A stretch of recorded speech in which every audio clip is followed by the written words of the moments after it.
Thank you for that very kind introduction, and thank you all for attending this evening, either in person or online. I've titled the lecture Burton, Constable before Brown for two main reasons. Firstly, because the landscape created at Burton Constable in the second half of the 18th century by William Constable and Capability Brown has already been described previously in two superb articles by Elizabeth Hall, published in 1986 and 1995 in the Journal of Garden History. And secondly, I think it's fair to say that the earlier landscape development of Burton Constable, certainly before about 1700, has been somewhat neglected in comparison to the later 18th century works. Indeed, William Constable himself was to describe the mid-18th century park as 400 or 500 acres of wilderness of old thorns, old decayed forest trees, whins or gorse higher than a man on horseback, rushes, hillocks, deep ridge and furrow, rivers and swamps, and full of all kinds of game. Now, this is no doubt exactly how it looked, but William Constable's Wilderness of Old Thorns concealed a complex history of development dating back to at least the late 13th century, parts of which have been revealed by the Archaeological Earthwork Survey of the area to the north of the Hall, undertaken by Ed and myself in the winter of 2009-2010. And in many ways, this area encapsulates the broader development of the landscape around the Hall, and it will form the focus of my lecture this evening. The survey work that we did was commissioned by Natural England and the Burton Constable Foundation, and I'd like to thank the Constable family for allowing access to private areas around the Hall, and also the Foundation for supplying documentary and illustrative material. Now, what I'm going to talk about, like so much landscape history, is partly a story of boundaries. Boundaries which persisted in the landscape over hundreds of years, exerting an influence long after their original function had ceased. The advance and retreat of boundaries across the landscape, as it was used by different groups of people or individuals for different purposes, and how these boundaries related to ownership. I'm going to touch on the early architectural history of the Hall itself and its possible relationship to the wider landscape, with reference to examples elsewhere in East Yorkshire.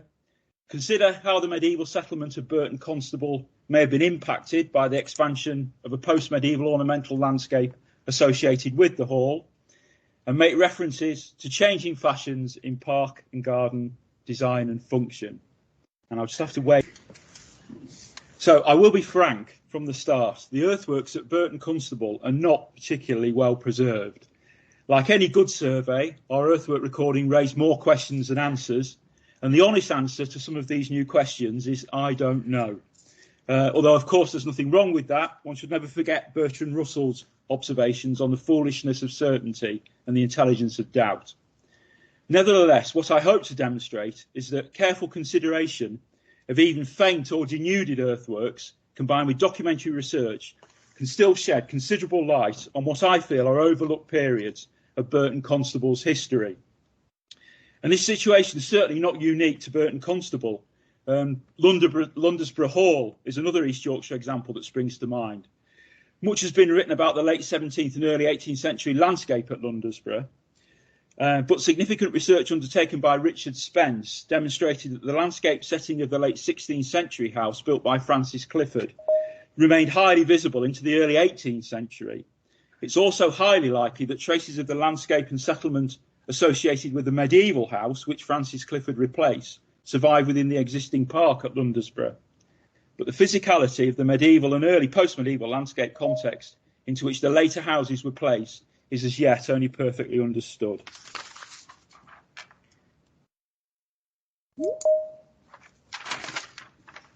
Obviously, Burton Constable forms part of a rich and complex historical and archaeological landscape, dating from the prehistoric period to the present day.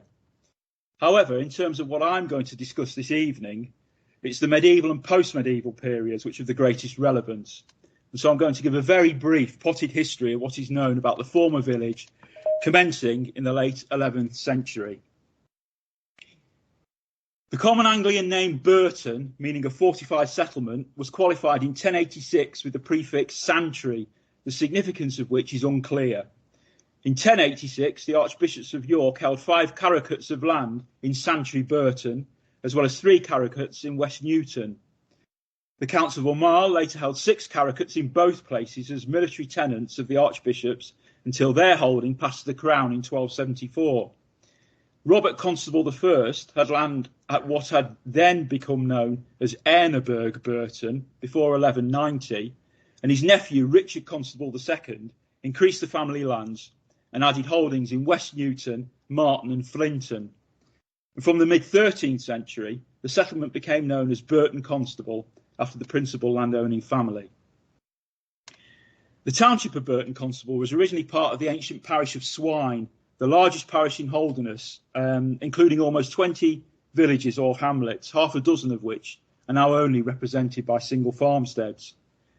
Burton Constable Township was subsequently combined with West Newton Township in Aldborough Parish, and as a result, some medieval records amalgamate Burton Constable and West Newton, which was itself known as Newton Constable between the 13th and the 16th centuries.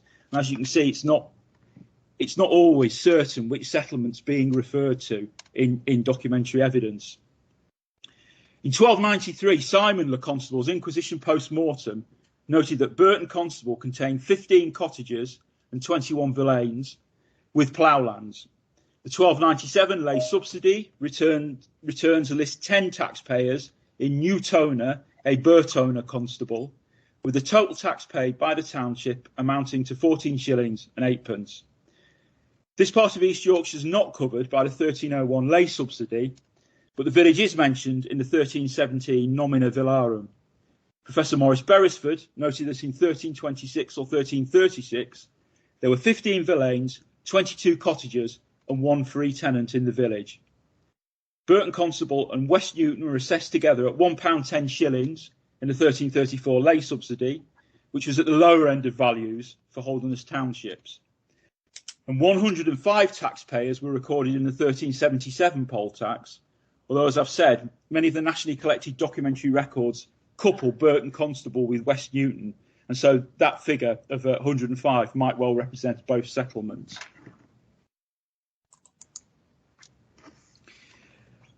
Where then was the medieval settlement at Burton Constable, and what form did it take?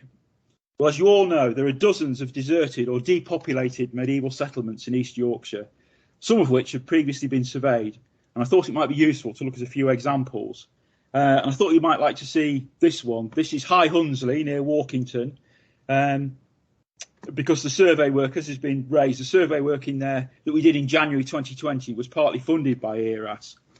For various reasons, we haven't inked in the final drawing as yet, and so I've had to use my 1:500 scale pencil field survey this evening to illustrate my points. The original is basically A1 sized on film. Over the last year, we've been writing a detailed report on the deserted settlement, considering these earthworks as part of a wider contemporary medieval hamlet, township and manorial structure within this area. For example, the relationship between High Hunsley, Little Hunsley and Low Hunsley is of interest. And the earthwork survey has been undertaken in conjunction with extensive geophysical survey carried out by ERAS members. Now, High Hunsley would form a lecture in itself, and this evening I can only give it the most cursory treatment. But what I would emphasise is that at a glance, the earthworks might appear sort of chaotic and without form. But that's not the case. And here, what I did very soon after I completed the fieldwork was to begin to crudely draw what appears to be in the different forms of buildings, structures and boundaries within, based on the earthwork form. And as you can see, a more complex but still ordered picture begins to emerge. Since then, I've had more time to think about it, and I've coloured in a field drawing as a work in progress, really, to illustrate what may be represented by the earthworks. Basically, the settlement plan is based around 2 streets or thoroughfares at approximate right angles to one another, and they're shaded black on the plan. I'm fairly certain that the east-west street once continued westwards through what is now the adjacent farm complex and into the field to the west of that.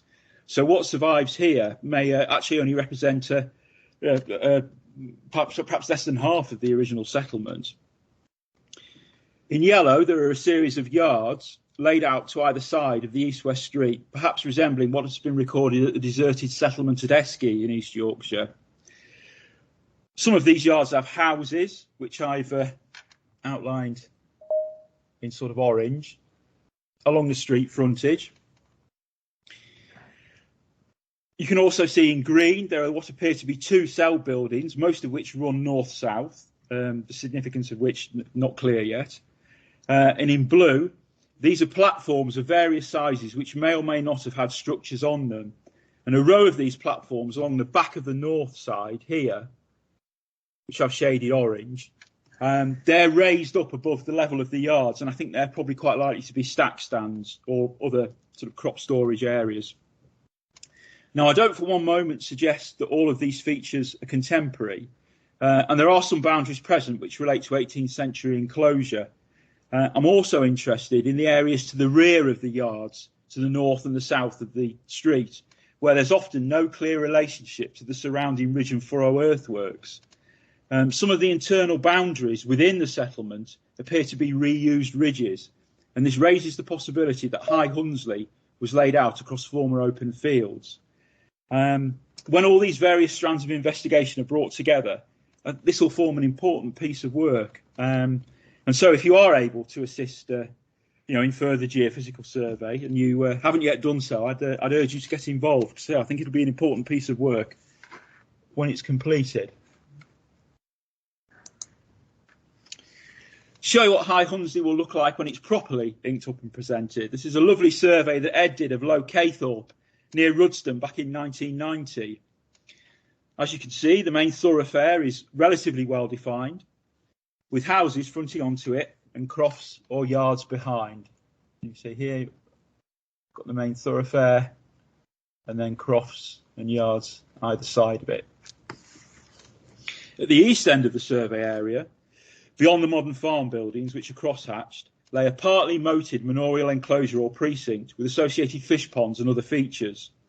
An interesting aspect to Caythorpe is that one of the reasons that the thoroughfare appears well defined is that it was widened to form an avenue for a post-medieval house built on the site of its medieval predecessor, truncating house earthworks to either side. And this theme of the relationship between settlement, agriculture, functional and ornamental landscapes is one that I will return to repeatedly this evening, and how these usages flowed backwards and forwards across the area to the north of Burton Constable Hall, rather like the ebb and flow of a tide across a beach.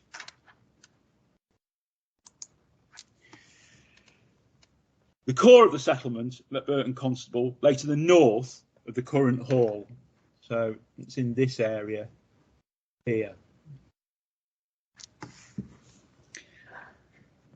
And that was the area that was subject to earthwork survey in 2010. But interpretation is not straightforward. The settlement earthworks are slight.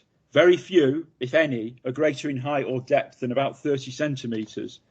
And they've also been subject to a degree of later disturbance.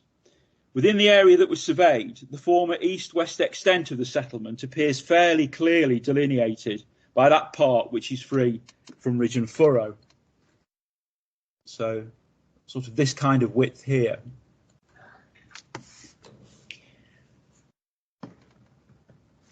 The former north-south extent of Burton Constable is less certain. As I will get on to presently, certainly by the 13th century, and probably earlier, it's likely that the southern extent of the settlement was determined by the presence of the principal residence. However, the northern end could have extended to the north of the later Woodhall to Ellaby Road. I think it's quite likely that it did.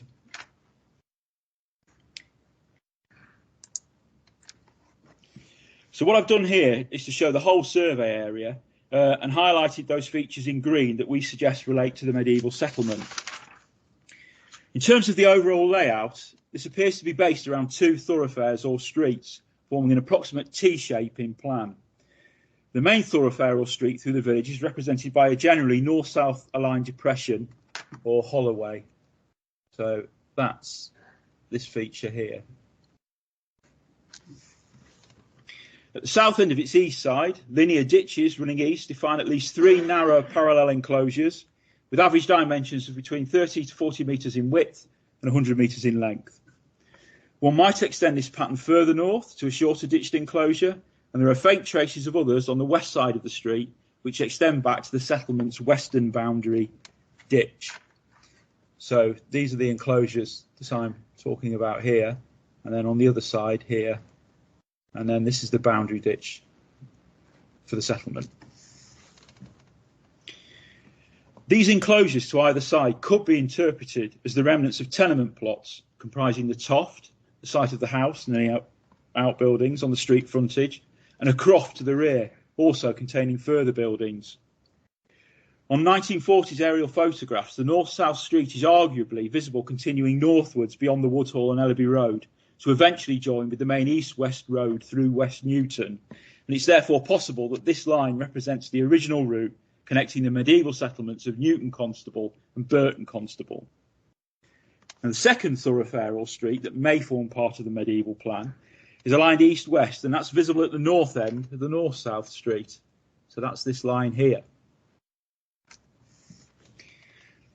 A series of shallow subrectangular depressions and ditches on the north side of this second holloway might represent plot divisions running to the north, and again these have possibly been truncated by the later Woodhall and Ellaby Road.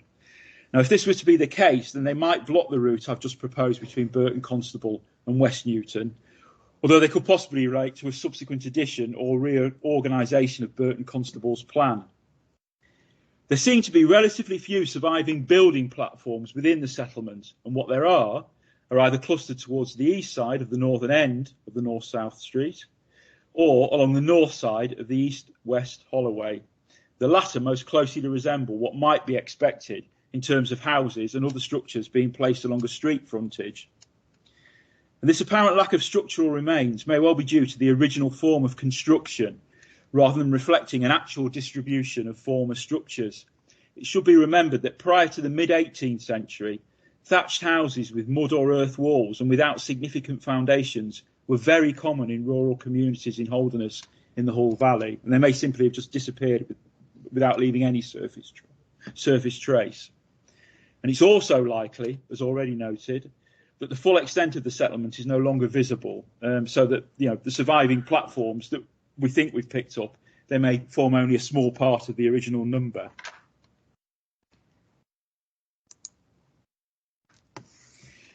It's obviously important to understand the settlement in terms of how it was peopled and how it formed one part of an agricultural community, the functioning of which was determined partly by its administrative status as a township and partly through it being part of a wider estate belonging to the Constable family. Now, I don't have time to go into that in great detail this evening, but very briefly, as with many Holderness villages, there are at least two medieval open fields, with an east field being mentioned at Burton Constable in 1447, as well as a western field or fields. And these extended for a considerable distance to both the east and west of the settlement, and post-war aerial photographs depict large areas of ridge and furrow, which have since been ploughed out. At least some of the open fields have been enclosed by 1517, and by the 1560s, evidence from tithe disputes suggests that grassland and pastoral farming were the dominant agricultural regimes. However, in the early 15th century, grazing and meadowland was also provided by the North, West and White Cars, whilst elsewhere in the township, in 1336, a wood was recorded covering 49 acres, which, together with 11 acres of pasture, was enclosed by a ditch. And these probably represent what was called Northwood or Norwood from the 15th century, when the Lord's fisheries are also mentioned. Although 1950s correspondence between Simon Chichester Constable and the Ministry of Works suggests that the site of a windmill, possibly that noted in 1293, was still visible close to the deserted settlement, I'm pretty confident that this was no more than a mistaken reference to a former sort of subcircular pond or dew pond that's probably 19th century.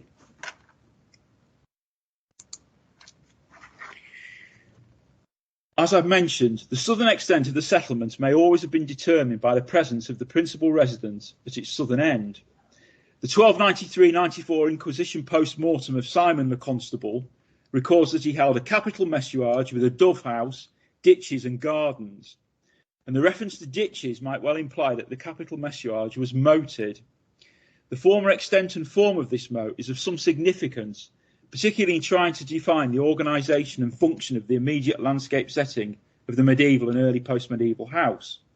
The surviving fragment of the moat to the north of the hall had been reduced to its current extent by 1774 and represents only a small part of what once existed. There are several different strands of evidence for sort of pursuing the former extent and plan of the moat. The earliest known plan of Burton Constable was made by William Senior of Hull in 1621. He was described as a surveyor and a professor of mathematics with a knowledge of navigation, a fairly sort of Renaissance man there. He also undertook surveys of the Chatsworth Estate, Derbyshire, in 1617, and Welbeck Abbey, Nottinghamshire, in 1629. The surviving version of his Burton Constable plan is actually a copy made by William Constable Stewart, John Rains, during the 1770s. And what I've done on this image is I've placed the 1621 plan on the same orientation as this anonymous circa 1690 painting of Burton Constable Hall. So you're basically looking, the plan is orientated the way that you're looking at the painting. You can see that in 1621, a series of small conjoined enclosures, courts and yards of varying form existed around the house. The house occupied the central southern sub-square enclosure. It's basically this one. And it's flanked to the east, west and southwest by other small enclosures of a similar size. As you can see, although they're drawn at approximately the same size, there are quite big discrepancies in the acreages that are depicted. The enclosure to the east of the house, so this one here, almost certainly represents the forerunner of the walled forecourt here that's shown on the painting. In 1621, these enclosures had a moat to the north and east sides, with the principal entrance at that date being a bridge across the eastern arm. And this eastern arm had apparently been infilled by 1690 when the painting was made. So you can see the moat here, and it's the eastern arm, and it had gone by that date.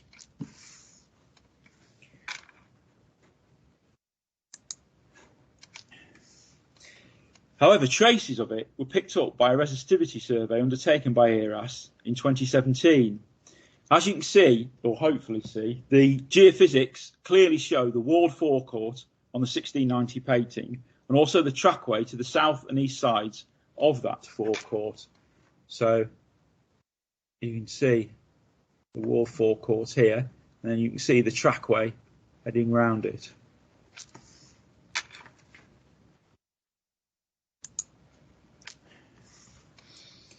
This pseudo section across the trackway to the east of the forecourt is interesting, that it shows the trackway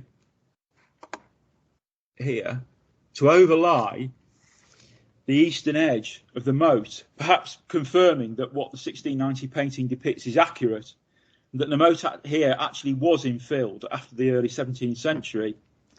It also suggests that the moat here was about 7.5 metres wide and 2 metres deep, only about half the width of the surviving part to the north of the hall.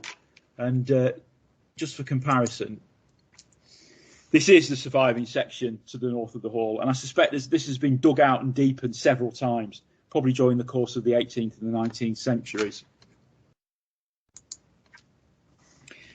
The form of the enclosures around the hall, shown on the 1621 plan, may suggest that the moat once continued along their western side, although whether it once enclosed the whole area is presently impossible to judge. If it did, it would have measured approximately 180 metres long in both directions. Although such a moated area might seem rather large, it isn't. And in fact, you only have to go some 2 kilometres to the west of Burton Constable at Woodhall to find a medieval moated enclosure of very similar size. In terms of the buildings that may have stood within the moat, the structural development of Burton Constable Hall prior to the late 16th century is not well understood. There is substantial standing medieval fabric within the north tower and north wing of the hall, but as far as I'm aware, this has never been subject to any detailed architectural or archaeological recording or analysis. It has been suggested that the medieval house had a residential licence to crenellate, obtained by Geoffrey le Scrope in 1338, although this actually relates to Constable Burton in North Yorkshire, not Burton Constable in East Yorkshire.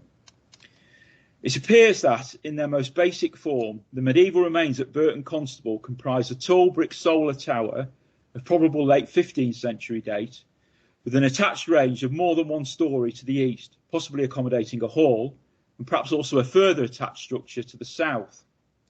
Now, as you can see, the lower part of the tower's north elevation incorporates a 2-metre high section of coarse squared limestone rising from a chamfered plinth of the same material.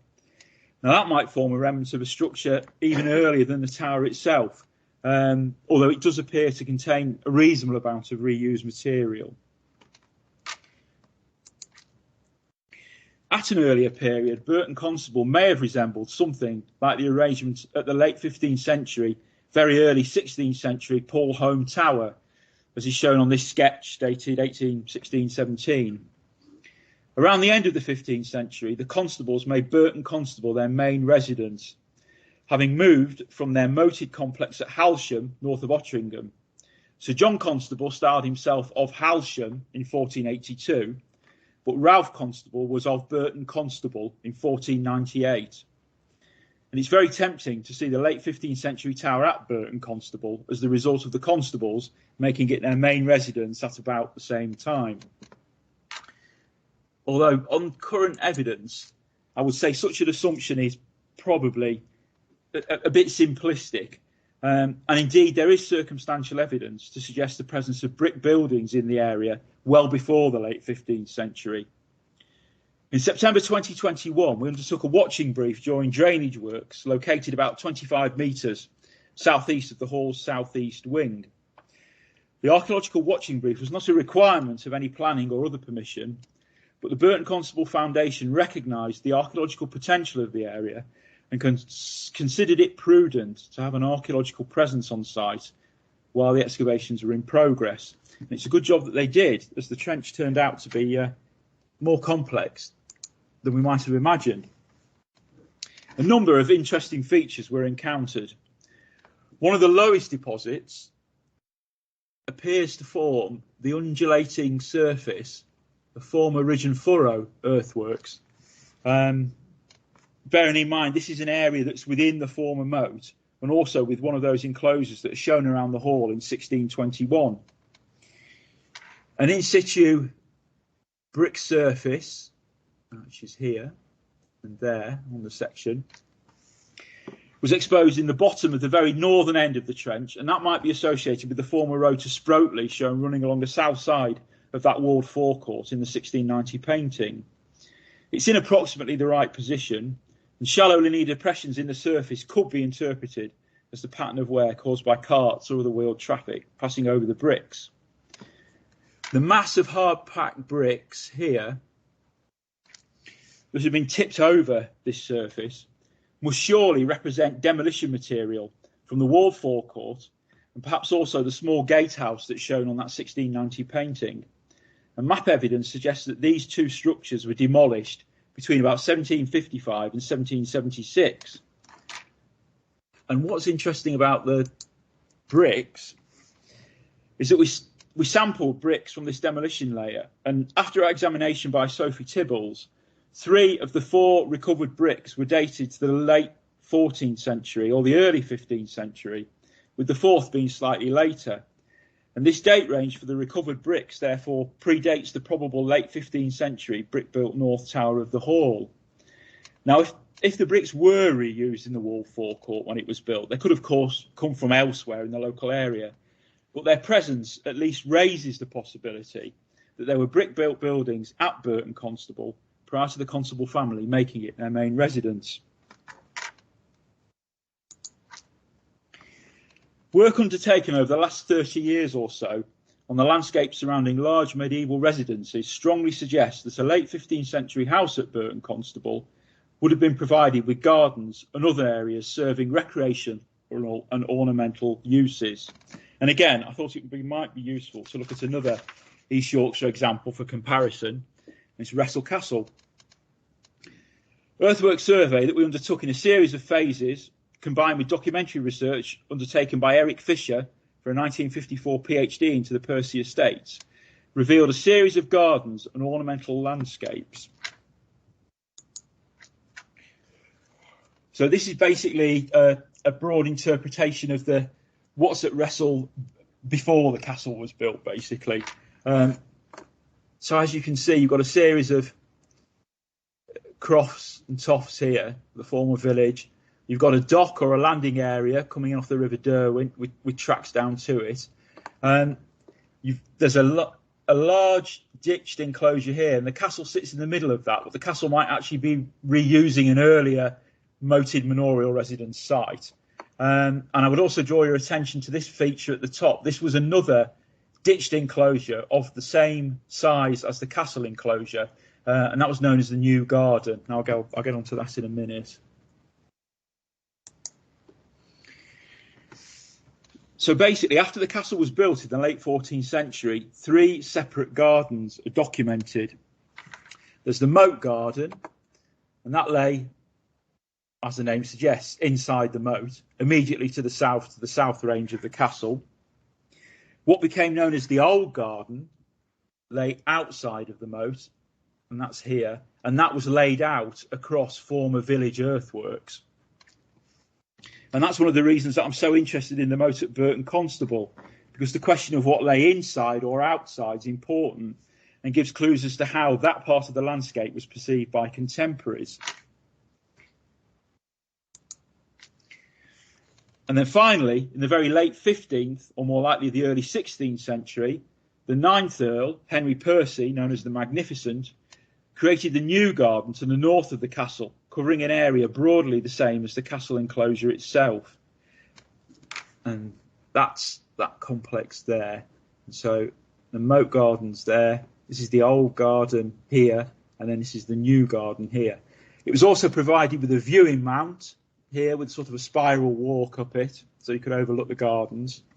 These new gardens must have been prohibitively expensive, and they probably lasted no more than about 30 years before falling into disuse. The viewing mount persisted as Toot Hill on 17th century maps, but that's now also gone. Now, Wrestle, particularly under Henry Percy, was the site of a household that in some respects rivalled the royal court, and it's unlikely that there were ever such extensive gardens at Burton Constable during the same period. Nevertheless, the arrangement of the gardens at Wrestle, within and without the moat, is instructive.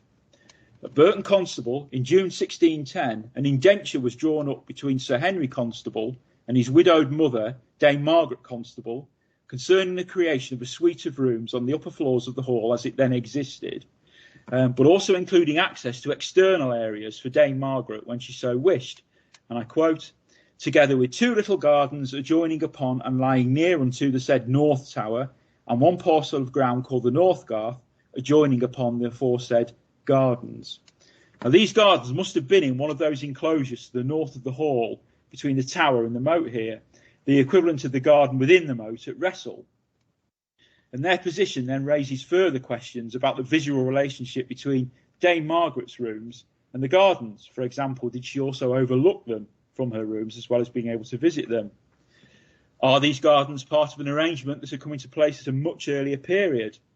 And if these gardens or associated recreational areas extended beyond the moat on the north side of Burton Constable Hall, then of course they may have started to encroach upon the village.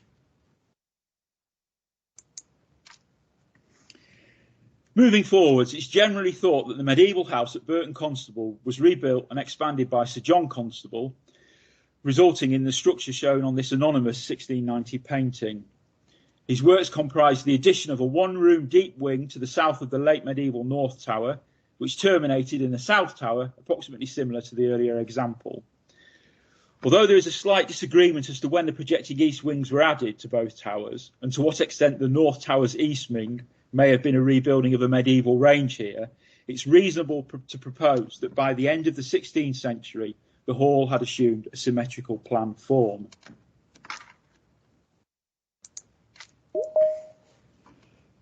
And by 1578, and quite possibly as part of the same scheme of works, a park had been created covering just over 385 acres and containing both red and fallow deer. Simon the Constable was granted the right of free warren at Burton Constable and West Newton in 1285, but the earliest known reference to a park occurs in 1367, This was almost certainly relatively small and may be partly denoted by an area named Old Park in the early 17th century, located some distance to the west of the hall on the boundary with Ellaby. Although parks are often termed deer parks, this is a misnomer, as very often the park formed a multifunctional space tied in with the economy of a large estate, including both managed woodland and pasture, as well as managed areas for deer so that they could be hunted.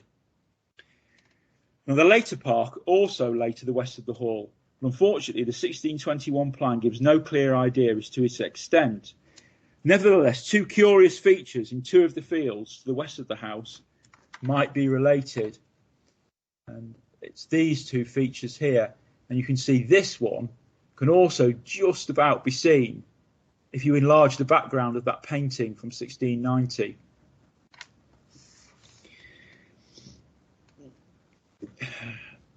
The western edge of the field, called the Brooms, is formed by a long, straight, canal-like feature. That's that one there. To the north, the field called the Frith, that one there, contains a similar linear feature running northwards to a pool situated within Backhouse Field. Late 18th century documentation appears to refer to these features as the Mar, the Muddy Stanks, or the Long Stanks. And as I said, they're just visible in the background of the 1690 painting. And their depiction, together with the shape of the fields here radiating out from Great Horse Close, makes me wonder if they might be the remnants of an earlier park pale line, or perhaps a subdivision within the enlarged 16th century park. But unfortunately, they were largely destroyed during the creation of the lakes in the later 18th century. So what evidence is there that the early post-medieval remodelling of the setting of the hall impacted upon the settlement at Burton Constable? A 1578 survey of the manor of Burton Constable, undertaken for Sir John, notes that the goodly manor house was equipped with orchards and gardens. The arrangements of small courts and yards shown around the house on William Senior's 1621 plan is typical of what might be expected during the second half of the 16th century, and such arrangements are shown on other contemporary plans by Senior, such as his one of Welbeck Abbey. Given the scale of investment that Sir John Constable had made in his new house when he expanded the hall, it seems highly probable that he would also have wished to endow it with gardens and an immediate surrounding landscape laid out in a fashionable contemporary style. For example, it has been suggested that the linear enclosure to the east that's shown in 1621, this one here, the south of Paler Field, it's a walk and implies either that the formal approach to the house was then from this direction, or that there was an area for recreation here. Writing in 1999, the Dubois Landscape Survey Group made the important observation that we suppose that a house which is itself symmetrical will always tend to generate symmetries in the landscape that is composed around it. This process provided a simple framework for the laying out of a large-scale and complex landscape, such as Burton Constable. Now, that would certainly seem to be the case with that walk that's shown to the east of the hall, which appears to have been aligned on the east front and the wings. But in respect of what happened to the settlement, we need to ask, was the remodelled house also generating symmetries northwards, perhaps disregarding the earlier framework for development provided by the moat? And there are certainly earthworks to the north of the house that might suggest this. Our 2010 survey mapped the remains of a number of previously unrecorded garden and design landscape features in the area to the north of the moat and to the south of the deserted settlement.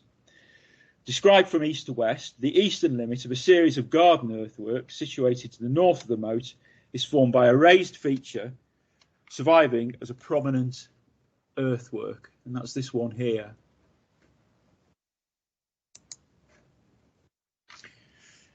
And you can just see it here on this photo. They're very difficult to photograph, the earthworks, but hopefully I'll put two ranging rods in there so you can sort of see the extent of it and its orientation.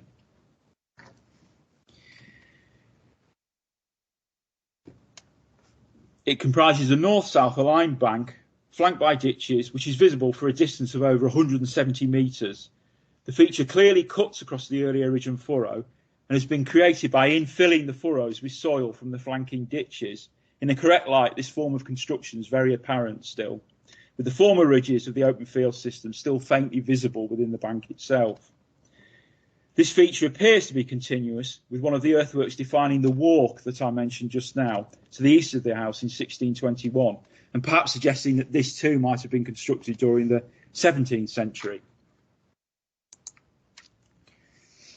The garden earthworks themselves cover an area measuring about 260 metres by a maximum of 70 metres north-south. Within this area, the earthworks are generally set on a very shallow north-east-south-west alignment, broadly similar to the ridge and furrow to the east of the former settlement. Immediately adjacent to the raised trackway, there's a well-defined rectangular platform. It's there. Surrounded by a shallow ditch. It appears to have once had trees planted around the interior, and it was at least partly established by 1621. To the south, there's another sub-rectangular area with two shallow rectangular depressions. That's here.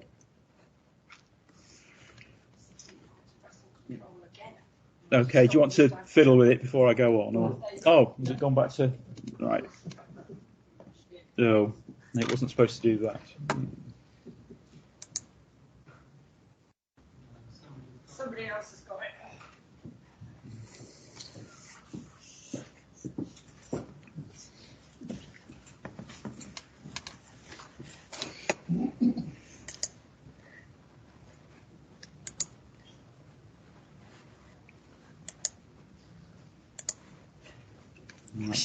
Right, I'll find my place again.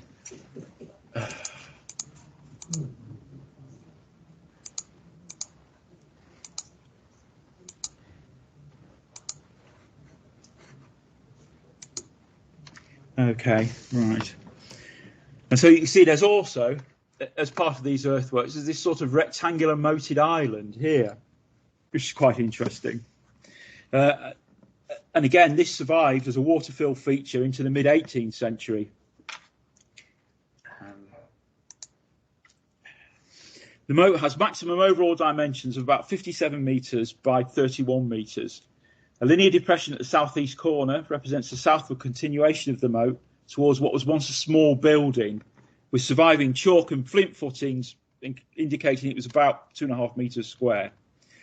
Along the north side of this moat, there are three regularly spaced sub-square depressions, perhaps marking the former positions of trees, or perhaps bases for statuary or ornaments. To the north of the rectangular moat, there's a canal-like linear depression. That's this feature here. It's almost 140 metres long, but up to 6 metres wide across the top.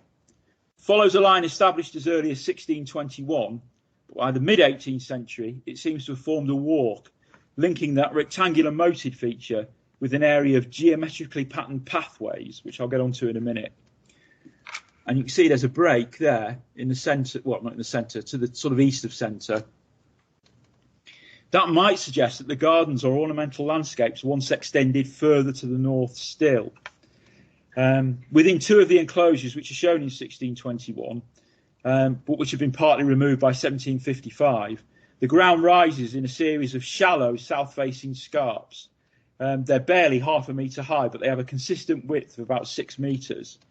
Now, these might be the remnants of former features within the medieval crofts forming part of the settlement, but their form and juxtaposition with the break in the canal-like depression could indicate they are in fact denuded terraces.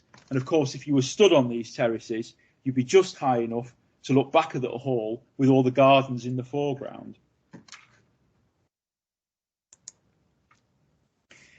Many of these garden earthworks were still relevant enough to be marked in the mid-18th century, specifically on an estate map of 1755. So what I've just been describing, that rectangular moated feature here, the two smaller moats as the building, and then the canal, or canal-like feature, I should say. By then, its alignment appears to have been partly taken up by a walk or a pathway leading to this area here, with these geometrically laid out pathways. Those geometrically patterned pathways are that are placed at the western end of that canal-like depression, they're within a single enclosure, but that was created by amalgamating two smaller enclosures that are shown in 1621. In 1755, the pathways are indicated by dashed lines and were arranged in three main blocks or parterres, formed by interlinked diagonals and semicircles, separated and bounded on some sides by further paths. The parterres have left only the faintest of surface traces. And interestingly, there was a deliberate, if not wholly successful, attempt to remove the ridge and furrow across the interior of this enclosure before they laid the parterres out across it. And to return to the point about the house creating sort of symmetries that radiate out from it, you'll notice that many of these garden features sort of appear to be aligned on the north wing of the house, of the hall. The only thing that isn't is the moat, which sort of still follows this rather odd sort of path. Again, that might be significant. It's also possible that, most of these things were designed not to be seen, obviously, from above. They were designed to be seen from ground level. And from ground level, we all love to sort of look at these different alignments and different sort of juxtapositions of angles. But it may be that it was far less significant to contemporaries if you're actually stood on ground level and looking at it. So basically, what date are those garden earthworks, and how might they relate to any desertion of the settlement? There is a well-established association of deserted or shrunken villages with post-medieval formal gardens, as at Caythorpe or Wressle. And it's also relatively common to see the continued existence of the manorial centre into the post-village desertion period. As a result, such a survival sometimes led to gardens being laid out across former village properties. However, it's also well established that earthwork gardens, even those associated with well-documented buildings, are notoriously difficult to date closely. What we know about the final period of the settlement's history is not particularly helpful. Professor Maurice Beresford noted that houses and tenants were still present in 1428, but this is erroneous, as his published references relate to Constable Burton in North Yorkshire. More crucially, he stated that Burton Constable was enclosed in 1517 and that the village was said to have been depopulated since 1488. The unreferenced source for this statement presumably comes from the commissions of inquiry that were set up in May 1517 after the Anti-Enclosure Acts of 1489 and 1515.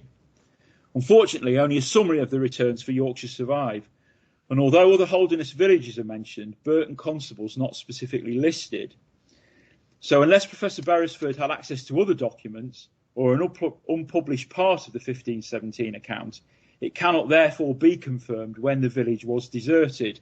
And this is in no way, shape or form to be interpreted as personal criticism of Professor Beresford, whose book, East End, West End, About the Development of Leeds, was seminal in shaping my outlook of urban landscapes as a student. But I'm just trying to demonstrate the importance of trying to trace statements back to their original sources. Even the best of us make errors, and sometimes these errors do acquire a life of their own. I think that rather than being attributable to one single reason or event, it's more likely that the decline in population was slow and due to several different reasons. There's evidence that both Burton Constable and West Newton were substantially affected by one of the main outbreaks of the Black Death in 1348. And depending upon the degree to which the population subsequently recovered, the settlement may well already have been in decay by the time that the constables made it the site of their main residential complex in the late 15th century. However, as far as I'm aware, there is no firm documentary evidence that what remained of the settlement was deliberately depopulated by the Constable family to make way for their enlarged park in the late 16th century, as is sometimes suggested. Indeed, isolated references to 10 messuages and 10 cottages with lands in Burton Constable in 1597 and 20 messuages and lands in Burton Constable in 1607 might imply that the village was not completely deserted until the early 17th century. Although again, it's possible that these secondary references confuse the settlement with elsewhere, or in fact, it could be equally possible that these properties were still present but not occupied. On the whole, I think I currently favour a later rather than an earlier date for the final desertion of the settlement. This would have implications for the garden earthworks that I've described to the north of the hall. Although some of the surviving features, like the moated rectangular island or the linear canal-like feature, could quite feasibly belong in a late medieval ornamental landscape, or indeed an early post-medieval one, based on other surveyed examples, I currently feel that their scale and positioning in relation to the larger park, the hall, and the surviving portion of the moat makes this less likely. And on balance, I feel that a garden or recreational landscape associated with the hall probably began to extend northwards of the moat during the 17th century, and that the suggestion made by Kent in 2002 in the VCH that at least part of the garden earthworks are the remnants of an Anglo-Dutch style scheme dating either to the very end of the 17th century or more probably the beginning of the 18th century is more likely to be correct. And this is such a scheme created at Westbury Court during the same period. And indeed, the overall form of the area around Burton Constable Hall, as shown on that 1755 plan that I used, does bear some resemblance to the design for a garden of 20 acres published in John James, 1712, The Theory and Practice of Gardening. William Constable inherited the estate in 1714, and various bills and other documents dating to 1715 indicate that some work was indeed being undertaken on gardens at this date. At least 11 workmen were employed at various times between the 2nd of May and the 22nd of August for levelling of ye ground for ye new garden. Other bills of the same date detail some of the work undertaking. For example, Dorothy Harrison was paid for 18 days weeding in ye gardens at Burton, and Robert Allen was paid for 36.5 days for working in the gardens, while in March 1714, 14 shillings were paid for 24 Holands mats for Burton Gardens, and these are thought to be mats that were placed on tender plants to prevent frost damage. The 3 geometrically arranged parterres that are shown to the west of the hall in 1755 are highly likely to be part of such a scheme as this, while it's certainly also feasible that some of the earthworks to the north, such as the linear canal-like feature, could form part of a water garden created at the same date. A bridge would have been needed to access this newly developed area, and the bridge shown across the north part of the moat in 1755 may well have been part of the same scheme. There is currently little evidence for other features that might be associated with such a scheme, for example, broderie parterres centred on the house, but it's possible that these once existed and were subsequently removed. But it's also plausible that William Constable's scheme was never completed, as he died in 1718, only 4 years after inheriting the estate. In terms of wider landscaping, a number of avenues appear to have been created during the same period. In 1720, an oval enclosure surrounded by a pale or fence named as Burton Park is shown to the west of the house, with 2 parallel lines of trees running south from either end of the house, and a slightly curvy east-west widely spaced line to the north. These avenues appear to have been planted in the very early years of the 18th century, and along with others to the east, southwest and west, may have been the work of either the aforementioned William Constable, who died in 1718, or his nephew, Cuthbert Tunstall Constable, who succeeded him. It has been suggested that, as a Catholic family associated with the Jacobites and debarred from public office during this period, the Constable family may have planted the avenues to project a political message of power, status and wealth. Other families with known Jacobite sympathies, such as the Grahams at Nunnington Hall, also created avenues during this period. And of course, in addition to any intended political messages, the avenues work to draw the eye out into the wider landscape and to create a structural landscape framework for the house itself. Even though I've chosen to deliberately focus on what took place at Burton Constable before Brown, it is impossible, and would be incorrect, to completely ignore Capability Brown himself. And of course, Brown was not the only person involved in the transformation of the hall's landscape setting during the second half of the 18th century. When William Constable inherited the estate in 1746, he began an extensive programme of modernisation, which continued intermittently throughout his whole life. The architectural projects were largely the work of York architects, and a contemporary landscape scheme was required to complement these works. So between 1755 and about 1772, William Constable commissioned a series of designs to improve the park landscape around his house. In 1757 to 58, a stove garden was created to the northwest of the house by the gardener Thomas Knowlton.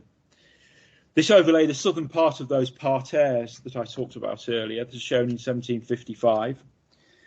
And its creation also appears to remove the southwestern part of the moat as it then existed. The northern of those parterres survived as late as 1767, but the enclosures to the north of the moat, which may have derived from the Anglo-Dutch garden scheme, a late 16th century scheme, or even crofts within the medieval settlement, had all been removed by the mid-1770s. A new walled garden was created well away from the house in 1772, while the construction of new Palladian stables to the southeast of the house to replace the earlier stable block to the northeast had also begun at the end of the 1760s. Indeed, I wonder just how much of the earlier gardens and settlement remained visible by the time that Brown arrived at Burton Constable in 1772. And he visited 10 times between 1772 and 1782, and had probably been involved since about 1767. It's fair to say that Brown's work did more to influence the survival of earlier garden layouts rather than being influenced by them. The early 18th century avenue to the east of the hall, itself based on a 17th century walk, was felled between 1770 and 1785. The campaign to remove the visually intrusive ridge and furrow, which had been carried on intermittently since the 17th century, continued. In September 1775, Brown himself had advised that William Constable should, and I quote, level the hillside a little more on the west side of the lake by throwing down the ridges into the furrows, first taking off the swarth to turf the edge of the water.